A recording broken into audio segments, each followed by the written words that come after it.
হ্যাঁ, ভালো আছে প্রিয়া? হ্যাঁ হ্যাঁ, খুব ভালো আছি। সকাল থেকে শুধু আপনার করছি, কখন আসবে কখন আসবে। তোমাকে দেখে তো চেনাই যাচ্ছে না। ছোটবেলায় কত মোটা সোটা ছিলে, খাওয়া দাওয়া করো না নাকি? আপনার জন্যই তো। আমি আবার কি করলাম? এই তো বাড়িতে সবাই অপেক্ষা করছে, আসে। থেকে বাসই চলতো না, ওই সামনে আমাদের বাড়ি ছিল। এখন ওই বাড়িতে কারা থাকে জানো?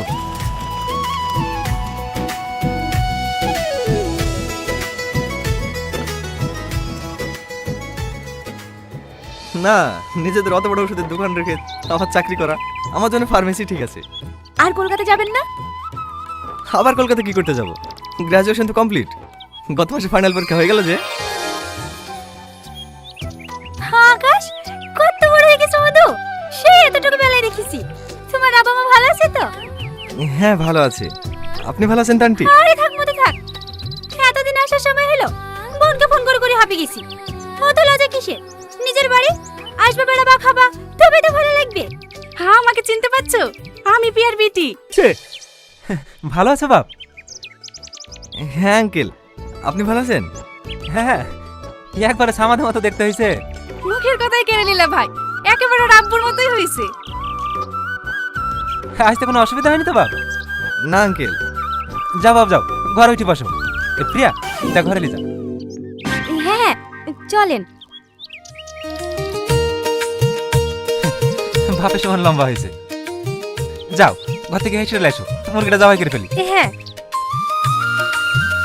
মাছ শুধু নিচ্ছো? নিয়ে আসতে হবে না, অনেকদিন পর জামাই এসছে। মাঠে খাবারটা পাঠিয়েছো? না, কাউকে পাইনি, খাবার রেডি আছে।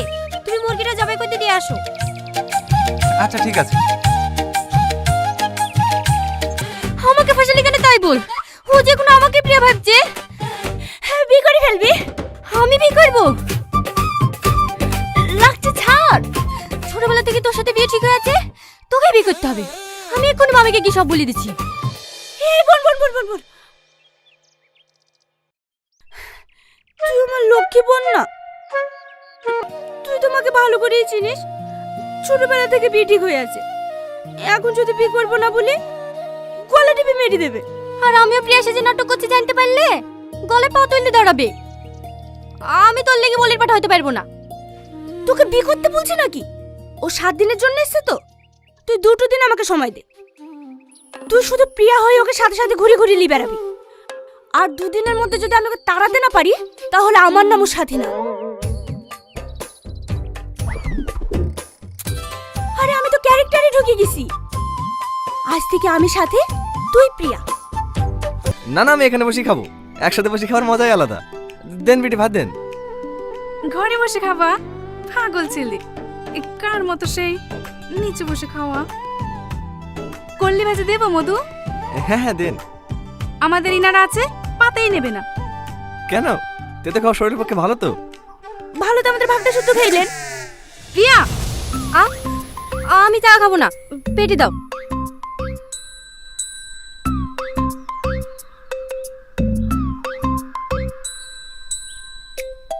এই নাও বাপ। প্রিয়া তোকে চাকা দেবো? বললো তো টাকা খাবো না, পেটে দাও। কটা দেবো তোকে? পেটে দিনু যে একটা দিছো বিলা দিবা না? ঠিক আছে দাও, খাবো না। তোমার মাছ তুমি খাও। দেখো দিনি।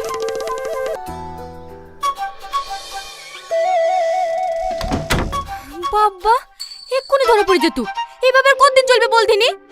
আর 2-1 দিন ম্যানেজ কর বোন, সব ঠিক হয়ে যাবে। এই জানোয়ার দুটো, বাড়িতে মানুষ আছে, ওইভাবে উঠে চলে আসলি কেনে? আসবো না তো কি করবো? আমাদের কি কোনো মান সম্মান নাই মা? এই এক পিস মাছের লেগে নতুন মানুষের সামনে অপমান করছো। আমি কি দেব না বলেছি? না, কোনোদিন বলিসনি তো। আজ থেকে তোমাকে মা বলে ডাকবো। তোমাকে এত ভালোবাসি, তুমি অপমান করলে খারাপ লাগবে না বলো? কাঁদিসনি, তোকে তো কিছুই বলিনি। সাথীকেই তো আমি নিজের বোন ভাবি, ওকে অপমান করলে আমার খারাপ লাগবে না? আমারই ভুল হয়েছে। চ মধু খেয়ে লেগা, এর সাথে আয়। ঠিক আছে চলো, আসছি। তোমরা এখানে বসে আছো? বসেন দুলা ভাই।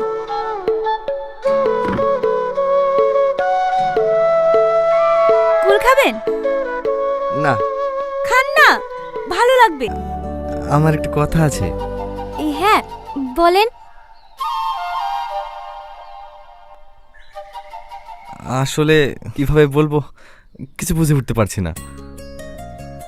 আমাদের তো সেই ছোটবেলায় থেকে বিয়ে ঠিক হয়ে আছে। তখন তো আমরা কিছু বুঝতাম না, এখন আমরা বড় হয়েছি, বুঝতে শিখেছি।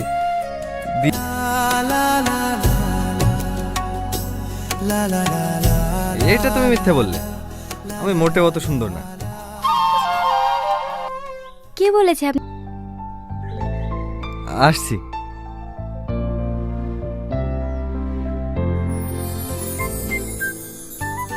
বাবা, ব্লু ডায়মন্ড। হ্যাঁ কই দেখি। বাবা, তোর জিনিস বলে একটু দেখতেও দিবি না নাকি? এলে তোর জিনিস তুই লে। না না, দেখ দেখ।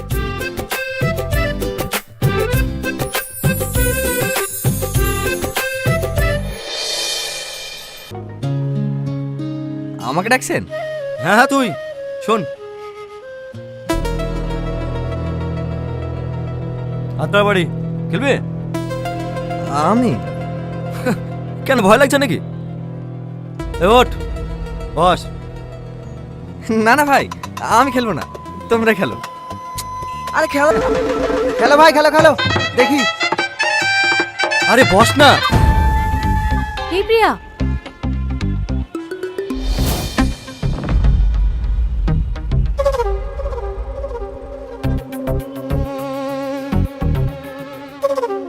রেডি? 1 2 3।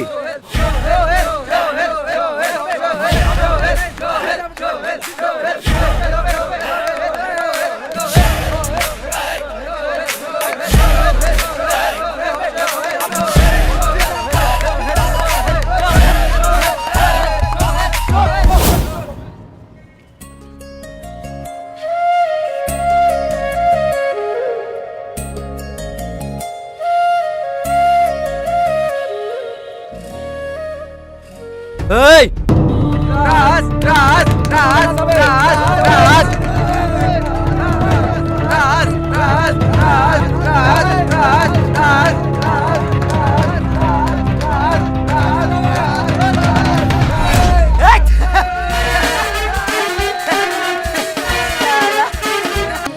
এ ভাই দাঁড়াও, তোমাকে চিনা চিনা লাগছে, কোথায় যেন দেখেছি। তুমি আকাশ না? হ্যাঁ, আমি তোমার পাঞ্জা লড়াই দেখেছি। গত বছর তুমি তো সেবা ইউনিভার্সিটিতে পাঞ্জা লড়াই চ্যাম্পিয়ন হয়েছিলি। হ্যাঁ, আমি তোমাকে চিনতে পেরেছি।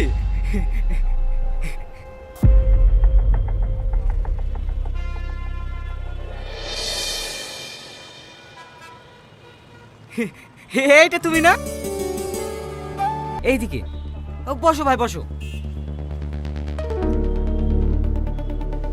এই সত্যি কেউ চ্যাম্পিয়ন?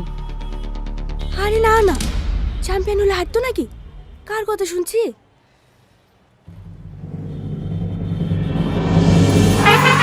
কি হয়েছে কি? ভাই, তোমার সাথে একদম পাঞ্জা লড়বে। কে? কার বুকে এত বাটা? আমার সাথে পাঞ্জা লড়বে? ডাক শালাকে দেখছি। ও বসি আছে, তুমি রেডি হও। তুই আমার সাথে পাঞ্জা লড়বি? 1 2 3।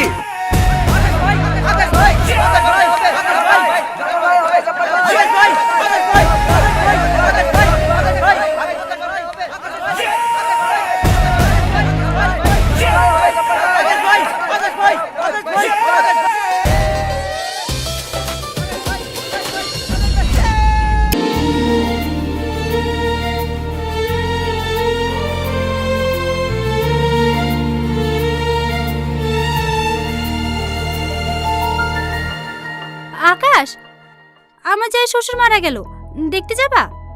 হ্যাঁ যাব। কিভাবে মারা গেল? বয়স হয়ে গেছে, 2-3 মাস ধরে বিছানাতেই পড়েছিল। ও, আপনি চলেন, ওই প্যান্টে পরে আসছি। তুমি কি আমার উপর রাগ করে আসো? কাল রাতে ফোন করলাম, ফোন তুললা না। ব্যস্ত ছিলাম। দেখো, আমি কিন্তু ওর সাথে কথা বলিনি, সাথে সাথে সেটিং করে দিছি। আমি তোমার ছিলাম, তোমারই আছি। রাগ করো না প্লিজ। ও শুধু তোমাদের বাড়িতে বেড়াতে এসেছে বলে কিচ্ছু বলিনি, না হলো সেদিনই মার খেত। যত তাড়াতাড়ি পারে ওকে বাড়ি দাও, না ওর কপালে খুব কষ্ট আছে। বুঝতে পারছি, তুমি আমাকে আর 2 দিন সময় দাও, যেভাবেই হোক ওকে আমি তাড়াবই। হুম।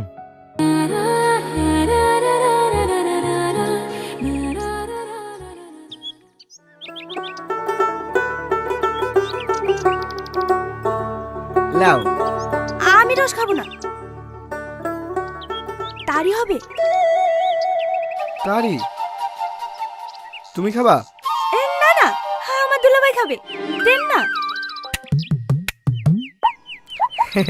এইখানে তো নাই। এই লাও ভাই, এই টাকাটা দিলিস। আসো।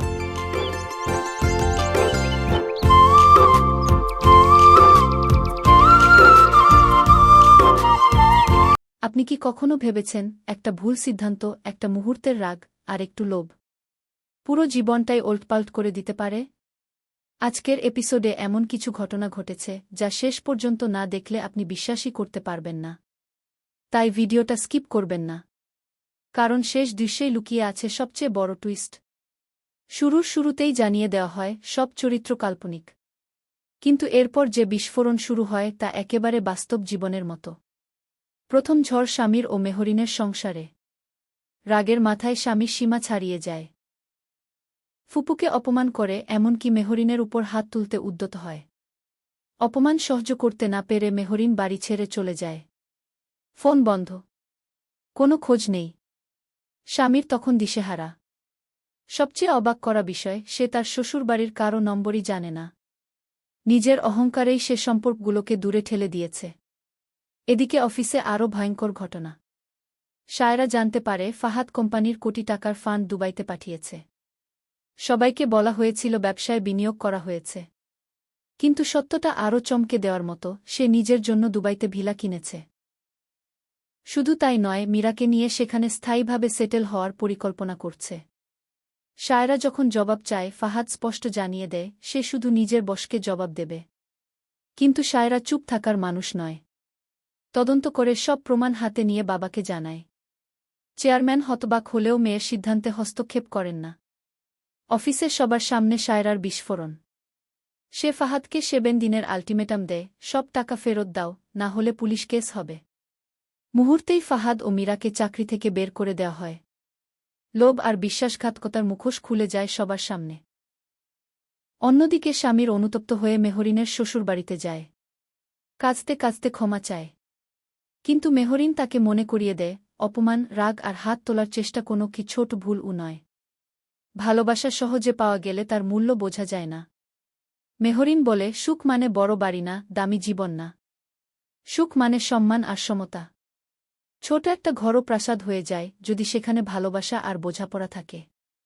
শেষ দিকে শায়রা চূড়ান্ত সিদ্ধান্ত নেয়, লোভী মানুষকে সামলানো যায়, কিন্তু চরিত্রহীন মানুষের সঙ্গে জীবন কাটানো যায় না। তার সিদ্ধান্ত কঠিন কিন্তু ন্যায্য। একদিকে ভাঙা সম্পর্ক জোড়া লাগানোর চেষ্টা, অন্যদিকে লোভে ধ্বংস হওয়া সম্মা। আপনি কি কখনো ভেবেছেন একটা ভুল সিদ্ধান্ত, একটা মুহূর্তের রাগ আর একটু লোভ পুরো জীবনটাই ওলটপালট করে দিতে পারে? আজকের এপিসোডে এমন কিছু ঘটনা ঘটেছে যা শেষ পর্যন্ত না দেখলে আপনি বিশ্বাসই করতে পারবেন না। তাই ভিডিওটা স্কিপ করবেন না, কারণ শেষ দৃশ্যেই লুকিয়ে আছে সবচেয়ে বড় টুইস্ট। শুরুতেই জানিয়ে দেওয়া হয় সব চরিত্র কাল্পনিক, কিন্তু এরপর যে বিস্ফোরণ শুরু হয় তা একেবারে বাস্তব জীবনের মতো। প্রথম ঝড় স্বামীর ও মেহরিনের সংসারে। রাগের মাথায় স্বামী সীমা ছাড়িয়ে যায়, ফুপুকে অপমান করে, এমনকি মেহরিনের উপর হাত তুলতে উদ্যত হয়। অপমান সহ্য করতে না পেরে মেহরিন বাড়ি ছেড়ে চলে যায়। ফোন বন্ধ, কোনো খোঁজ নেই। স্বামীর তখন দিশেহারা। সবচেয়ে অবাক করা বিষয়, সে তার শ্বশুরবাড়ির কারও নম্বরই জানে না। নিজের অহংকারেই সে সম্পর্কগুলোকে দূরে ঠেলে দিয়েছে। এদিকে অফিসে আরও ভয়ঙ্কর ঘটনা। শায়রা জানতে পারে ফাহাদ কোম্পানির কোটি টাকার ফান্ড দুবাইতে পাঠিয়েছে। সবাইকে বলা হয়েছিল ব্যবসায় বিনিয়োগ করা হয়েছে, কিন্তু সত্যটা আরও চমকে দেওয়ার মতো, সে নিজের জন্য দুবাইতে ভিলা কিনেছে। শুধু তাই নয়, মীরাকে নিয়ে সেখানে স্থায়ীভাবে সেটেল হওয়ার পরিকল্পনা করছে। শায়রা যখন জবাব চায়, ফাহাদ স্পষ্ট জানিয়ে দেয় সে শুধু নিজের বসকে জবাব দেবে। কিন্তু শায়রা চুপ থাকার মানুষ নয়। তদন্ত করে সব প্রমাণ হাতে নিয়ে বাবাকে জানায়। চেয়ারম্যান হতবাক হলেও মেয়ের সিদ্ধান্তে হস্তক্ষেপ করেন না। অফিসে সবার সামনে শায়রার বিস্ফোরণ। সে ফাহাদকে 7 দিনের আল্টিমেটাম দেয়, সব টাকা ফেরত দাও, না হলে পুলিশ কেস হবে। মুহূর্তেই ফাহাদ ও মীরাকে চাকরি থেকে বের করে দেওয়া হয়। লোভ আর বিশ্বাসঘাতকতার মুখোশ খুলে যায় সবার সামনে। অন্যদিকে স্বামীর অনুতপ্ত হয়ে মেহরিনের শ্বশুরবাড়িতে যায়। কাঁদতে কাঁদতে ক্ষমা চায়। কিন্তু মেহরিন তাকে মনে করিয়ে দেয়, অপমান, রাগ আর হাত তোলার চেষ্টা কোনো কি ছোট ভুলও নয়। ভালোবাসা সহজে পাওয়া গেলে তার মূল্য বোঝা যায় না। মেহরিন বলে, সুখ মানে বড় বাড়ি না, দামি জীবন না। সুখ মানে সম্মান আর সমতা। ছোট একটা ঘরও প্রাসাদ হয়ে যায় যদি সেখানে ভালোবাসা আর বোঝাপড়া থাকে। শেষ দিকে শায়রা চূড়ান্ত সিদ্ধান্ত নেয়, লোভী মানুষকে সামলানো যায়, কিন্তু চরিত্রহীন মানুষের সঙ্গে জীবন কাটানো যায় না। তার সিদ্ধান্ত কঠিন কিন্তু ন্যায্য। একদিকে ভাঙা সম্পর্ক জোড়া লাগানোর চেষ্টা, অন্যদিকে লোভে ধ্বংস হওয়া সম্মান।